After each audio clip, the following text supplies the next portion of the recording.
السلام علیکم ناظرین، آپ دیکھ رہے ہیں ہمارا اپنا یوٹیوب چینل آج کی کہانی. میں آپ کا میزبان بلال صابر. ناظرین، آج ہم جس ایشو پر ڈسکس کرنے جا رہے ہیں وہ بڑا سینسٹیو ایشو ہے. تو ہمارا ایشو ہے جی ڈرگ ایڈکشن، منشیات فروشی کو کیسے لگام دیا جائے گا. میں یہی کہنا چاہوں گا کہ آج کل جو ہمارے ادارے ہیں وہ کیا کر رہے ہیں اس پہ. ایک تو یہ، اور دوسرا یہاں پہ تو یہ نہیں مسئلہ بند ہو رہا، اب یہ بڑھتا جا رہا ہے. بڑھتا کیسے جا رہا ہے؟ یونیورسٹیز میں فیضان بھائی، کالجز میں. تو یہ بہت انتہائی ناگزیر واقعہ ہے. تو میں آپ کو کہوں گا کہ آپ اس پہ تھوڑا کمنٹ پاس کریں کہ آپ کی نظر میں کیا بند ہونا چاہیے، کیا قابو پایا جائے، کس طرح پایا جائے گا یہ سب. آپ پھر بسم اللہ الرحمن الرحیم. ناظرین، جیسا کہ آپ جانتے ہیں، ہم سب جانتے ہیں کہ یہ جو مسئلہ ہے ڈرگ ایڈکشن، یہ کوئی عام مسئلہ نہیں ہے. یہ اس ملک میں اس وقت سب سے تیزی سے بڑھتا ہوا اور بغیر جس پہ قابو نہ پایا جا رہا ہو اتنی آسانی سے، یہ وہ مسئلہ ہے. ناظرین، ہم جانتے ہیں، ہم اس بارے میں آگاہ ہیں کہ یہ مسئلہ شروع کہاں سے ہوتا ہے. یہ مسئلہ شروع ہونے کی جو بنیاد ہے وہ دو چیزوں سے ہوتی ہے. یا تو ہمیں کوئی غلط بیٹھنی جسے کہتے ہیں ہمارے بیٹھ جاتے ہیں، یعنی ہمیں غلط کمپنی مل جاتی ہے. اس کے علاوہ آج کل جو ملک میں مسائل چل رہے ہیں، جو بے روزگاری چل رہی ہے، جو مطلب ایک نوجوان کے لیے جو گھر کو چلانے کے لیے جو مسائل ہیں، اس کی وجہ سے نوجوان نسل جو ہے وہ اس طرف لگتی ہے. جیسا کہ ہم جانتے ہیں کہ ملک میں بے روزگاری بڑھ رہی ہے، اس کی وجہ سے لوگ ٹینشنز لیتے ہیں، ڈپریشن میں جاتے ہیں، اور پھر جو مطلب ان کے ساتھی ہوتے ہیں وہ ان کو اس چیز سے آگاہ کرتے ہیں. جو ڈرگ ایڈکٹ ہوتے ہیں جنہیں ہم کہتے ہیں، وہ ان کو اس چیز سے آگاہ کرتے ہیں کہ تم یہ چیز لو، اسے تمہیں سکون ملے گا. وہ دماغ کو سکون دینے کے لیے، یعنی وہ وقتی سکون کی چیز وہ لیتے ہیں، لیکن انہیں یہ آگاہ نہیں کیا جاتا کہ اس سے تمہاری جسم پر اثر کیا ہوگا. اس سے تمہارا جسم برباد ہوگا، یہ تمہیں تمہارے اپنوں سے دور کر دے گا، یہ نہیں بتایا جاتا. دوسری طرف ہماری جو نوجوان نسل ہے وہ یونیورسٹیز میں اب ڈرگ ایڈکٹر ہیں، جو ڈرگ بناتے ہیں، انہوں نے اس چیز کو نہیں پکڑا جا رہا. جناب ان کو پکڑا کیا نہیں جا رہا، انہوں نے بڑی تیزی سے اپنا کام شروع کر دیا. وہ دیکھتے ہیں کہ بڑے تو جو ہیں ان کو سمجھانا بہت مشکل ہے، ہم چھوٹوں سے کام شروع کرتے ہیں. اسکول کے بچے، جناب اسکول کے بچے، سگریٹ تو عام ہے آپ کو جناب سگریٹ تو یہ آپ یقین کریں، آپ باہر جائیں نا، سگریٹ کی تو آپ بات ہی چھوڑ دیں. آج 5-6 سال کا لڑکا جا کے سگریٹ لے سکتا ہے، اسے کوئی روک ٹوک نہیں ہے. وہ جا کے اپنے والدین کا نام لے کے جی ہمارے والد صاحب نے یہ گولڈی کی ڈبی منگائی ہے، وہی نا. تو مطلب اسے کوئی روک ٹوک نہیں کوئی نہیں ہے. جناب. ہم مطلب اس مسئلے کا آغاز کہاں سے ہوتا ہے وہ آپ کے سامنے رکھی بات. اب اس مسئلے پہ آج یہ پاکستان کو، ہمارے ملک کو کس طرف لے کر جا رہا ہے یہ میں آپ کو بتا دوں. ناظرین، جیسا کہ آپ جانتے ہیں کہ اس مسئلے کے بڑھنے کے ساتھ ساتھ ہمارا جو نوجوان ہے وہ اپنی اصل ذمہ داریوں سے دوسری طرف پہ جا رہا ہے. مطلب اپنا ٹریک جو ہے وہ غلط ٹریک اپناتا ہے. اس پر جو ذمہ داریاں اس ملک کو لے کر چلنے کی، ملک کے لیے، ملک کی ترقی کے لیے کچھ کرنے کی، بلال بھائی، وہ اس وقت اس طرف آ ہی نہیں رہا. اس کو کیا ہے جی، اس کو کہے کہیں سے پیسے مل جائے مجھے، میں جا کے وہ جو آج کل آپ نے مجھے آپ بتا رہے تھے پہلے آئس اور ہیروئن وغیرہ، اللہ معاف کرے، وہ مجھے کہیں چل جائیں جی. وہ آپ مجھے پہلے بتا رہے تھے جناب، وہ چاہتا ہے کہ مجھے کہیں سے یہ مل جائے، میں اسے مطلب اپنے جسم کے اندر انجیکٹ کر لوں اور اس کے بعد میں دنیا ہی بھول جاؤں. تو مطلب یہ مسائل آپ کے سامنے ہیں.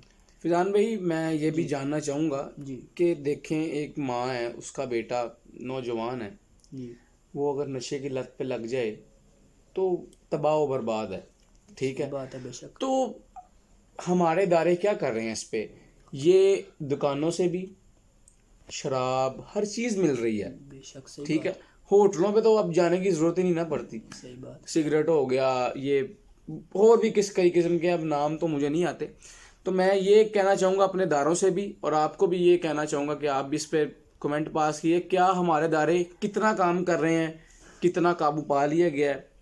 پلیز بلال بھائی، اس وقت جو ہے نا، ہم یہ نہیں کہہ سکتے کہ ہمارے ادارے جو ہیں، جو جو جن کے حوالے یہ ذمہ داری دی گئی ہے، کہ مطلب جن کے اوپر یہ ذمہ داری ڈالی گئی ہے کہ آپ نے اس پر قابو پانا ہے، اس کو لے کر چلنا ہے، وہ اپنے اصل ذمہ داری کو ادا نہیں کر رہے. بالکل بالکل. جیسا کہ آپ کو پتہ ہے کہ کہاں، یا آپ یقین کریں کہ اتنی آسانی کے ساتھ ایک نوجوان کو، ایک بچے کو جو ہے وہ ڈرگ فراہم ہو رہی ہیں. کہاں ہے؟ تو اس کا جناب وہ دکاندار جو دے رہا ہے اس کے دل میں خوف نہیں ہے, اس کو پکڑنے والا کوئی نہیں ہو تو یہ نہ ہونا. جناب. ایک 5 سال کا لڑکا ناظرین جب ایک دکان پر جاتا ہے نا, وہ اپنے والد کا نام لیتا ہے کہ میرے والد نے یہ فلانا سگریٹ منگوایا ہے تو مجھے دے دیں. اب دکاندار جو ہے وہ تو اس کو کچھ پتہ نہیں ہے, اس نے تو یہی کہنا ہے یہ بچہ آیا ہے میرے پاس, اس نے اپنے والد کے لیے لے کے جانا ہے. وہ وہاں سے وہ سگریٹ یا وہ اشیاء ساتھ والی گلی میں جا کے ساتھ والی گلی میں جا کے وہ اپنا مطلب اسے اپنی لت پوری کر رہا ہے, اپنا نشہ پورا کر رہا ہے. جناب ہمارے ادارے اس وقت اپنی صحیح طرح کام ہی نہیں کر رہے. ہمارے ادارے کو دیکھنے والے جو ادارے ہیں, جو ان سے سینئر ادارے ہیں, وہ بھی اپنا کام نہیں کر رہے. آپ یقین کریں یہاں تک نوبت آ چکی ہے کہ جس وقت ایک نوجوان یہ کام کرتا ہے نا, پولیس والے کی نظر میں پڑ جاتا ہے. وہ پولیس والا اسے پکڑتا ہے. یقین کریں وہ پولیس والا اسے یہ کرنے نہیں پکڑتا کہ تم یہ کہاں سے خرید رہے ہو, تم یہ کیا کر رہے ہو. وہ کہتا ہے مجھے پیسے دے, نیچے سے مجھے پیسے دے اور میں جو تجھے چھوڑ دوں. جناب صاحب میں نے اپنی آنکھوں سے دیکھا بات ہے نا سر, اگر یہ اس پہ پورا پیچھے تک بات جائے گی تو پھر یہ بند ہوگا نا. اب لینے والا آپ کسی کو بڑے پولیس والا پکڑے گا تو اس نے کتنے میں آپ کو پتا جو ہمارے حالات ہیں آج کل کے اداروں کے, میں کہنا نہیں چاہتا, شرم آتی ہے یہ کہتے وقت کہ یار ہماری پولیس کیا کر رہی ہے, کوئی کام نہیں کر رہی. تو ناظرین یہ آپ بھی اس سے بچیں, اپنے نسل کو بھی بچائیں, نوجوان نسل کو.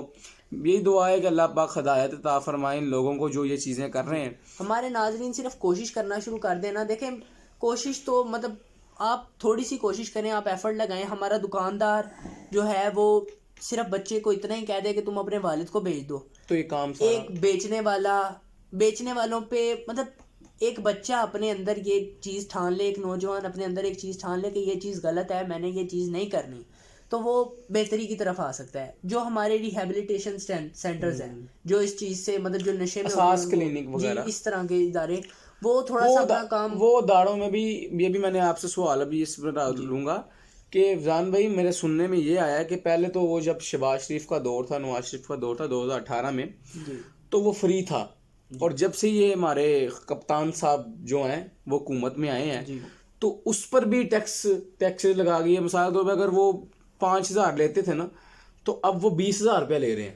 جناب ہم اب آپ کے سامنے ہیں, یہ تو ایک, اب اگر ہم اس مسئلے کی طرف چلے تو جائیں آپ یہ سوچیں فضان بھائی کہ غریب بندہ اس کو نشے کی لت لگ گئی ہے, تو وہ اگر وہ داخل ہونے جائے تو 20,000 نہ ہو تو پھر وہ نہ داخل ہی نہیں ہو سکتا. جناب میں آپ کو وہی بتا رہا ہوں کہ اگر ہم اس مسئلے کی طرف بات کرنا شروع کر دیں تو یہ ایک بہت بڑا مسئلہ ہے, یہ ہمارے سیاسی مسئلے ہیں. بالکل اس کی طرف بات کرنے کے لیے ہمیں ایک علیحدہ وقت چاہیے, ہمیں ایک علیحدہ موضوع چاہیے. ناظرین ہم اس پہ تفصیلاً بھی پروگرام بنائیں گے انشاءاللہ. تو یہ بس چھوٹا سا فضان بھائی سے بڑے ہیں میرے, تو میں نے کہا جی ناظرین کو ہم اس بارے میں بھی آگاہ کریں, یہ ہمارا فرض ہے. اللہ تعالیٰ کی ذات سے دعا ہے کہ مالک اپنے حفظ و امان میں ہمارا رکھے. میسج یہ رہے گا اپنے ناظرین کے لیے, ہمارا سننے والوں کے لیے یہ پیغام رہے گا کہ آپ تھوڑی سی کوشش کریں, تھوڑی سی کوشش. ایک نوجوان یہ کوشش کرے کہ میرا جو زندگی کا مقصد ہے میں اس مقصد پہ آؤں, جو میرے پہ ذمہ داریاں ہیں میں ان ذمہ داریوں کو ادا کروں. یقین کریں اگر ایک بندہ ٹھان لے کہ میں نے یہ کام نہیں کرنا تو وہ اس طرف نہیں جائے گا. اگر ایک بچے پہ اس کے والدین, اس کے بڑے اگر قابو کریں, اس پہ دیکھیں کہ وہ کیا کر رہا ہے, وہ کس طریقے مطلب کن کمپنی میں جا کے اس کے دوست کس طرح کے ہیں, اس کا اٹھنا بیٹھنا کس طرح کا ہے. بڑوں کی مثال ہے جان میں, بوڑھی صحبت ہوگی تو بوڑھا ہی انجام ہوگا. صحیح بات, اچھی صحبت ہوگی تو اچھا انجام ہوگا. بے شک آپ نے صحیح بات کی ہے. ہر بندے نے خود بچنا ہے. جی ٹھیک ہے جی. تو بس یہی میں وہی نا بات کہوں گا کہ ہر بندہ اپنے اندر اپنے ضمیر کو جھنجھوڑ کے یہ بات کہہ دے کہ تو نے یہ کام نہیں کرنا, تو ایک بندہ بھی اگر مطلب اس بات سے بچے گا تو پورا معاشرہ انشاءاللہ کسی نہ کسی دن بچ جائے گا انشاءاللہ. ناظرین یہ تھا ہمارا تھا چھوٹا سا بیان آپ کے لیے, تو دعا ہے کہ مالک اس کو ختم ہی کر دے لت کو. تو لیکن کیا ہمارے ادارے, یہ سوال آپ سے ہے کہ کب تک ایسے چلے گا, کب تک اس پر قابو نہیں پایا جائے گا. لوگوں کی زندگیاں تباہ ہوتی جا رہی ہیں, کسی کو کوئی خیال ہی نہیں ہے. ٹھیک ہے, تو یہ ایک جڑ ہے جو جب تک اس کو نہیں پکڑا جائے گا نا تو یہ نیچے والا سسٹم نہیں ٹھیک ہو سکتا. ٹھیک ہے, تو ناظرین یہ اگر پسند آیا ہو یہ ویڈیو تو لائک کیجیے گا, کمنٹ کیجیے گا, اور ہمیں ہدایت آگے اچھے سے اچھے پروگرام کرنے کی آپ بھی تائید فرمائیں. کل تک دیجیے اجازت, آپ کا میزبان اللہ حافظ.